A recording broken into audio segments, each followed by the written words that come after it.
Okay, so here's a little take on what we covered.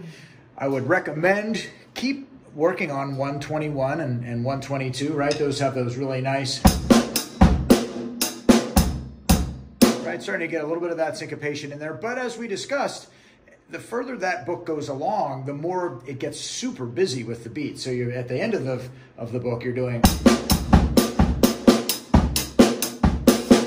right, some really, really complicated beats, which are, granted, fun to try. I like trying them myself. However, they don't work in many songs because they're too busy. Certain songs just require you to play something, you know, where you're going to throw a little something in, but it doesn't have to be the whole time. And here's an example of that, number 1 from the Hip Hop Drummer on page 7 here. And you can see, for the most part, it's pretty straight ahead, right? Pretty straight ahead beat. And you'll have a picture of this too, and I'll give you a hard copy next week. There's where the syncopation happens, kind of at the end. And it just creates a little bit of flavor there. So here it comes. 1, 2, ready, and.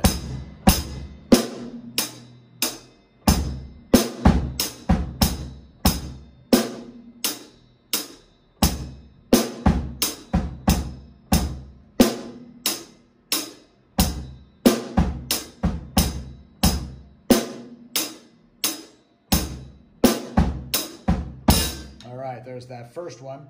And then number 2 sort of does what number 122 does in the Easy Beats and Breaks book. Here's number 2, 1. Oh, and the other thing I want to discuss before we start that is the fact that you can take the stick, take this end of the stick, and put it about, about an inch away from one lug, and then hold it there, and then have this part of the stick hit the snare drum right over the other lug. And if it helps you when you get that certain sound, like if you're way back here, doesn't sound very good, right? And if you're too far forward, maybe too much. But if you're right there, about an inch away from the edge, you get that nice sound. And what I've drawn is, if you can see this in the video, and you'll see it for sure next week, is I have a pencil mark. So what that does is it allows me to get a consistent sound there. So now here's number 2. And like I said, like 122, bass, hat, bass, click, bass, click, bass, bass. Keep that going.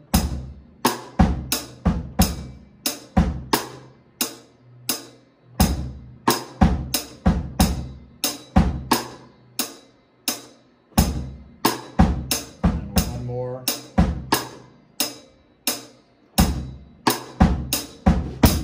So I would say those would be a couple great ones to work on. And then we'll just kind of see how it goes. Next week, I really look forward to being able to actually play music along with you, which will kind of add another aspect to our playing. And that's something that I don't know that you've done yet. And then for sure, yes, March 23rd, we will also have you come play here at the new MIPA building. And one other thing I just wanted to mention here real quick is that you would play on this.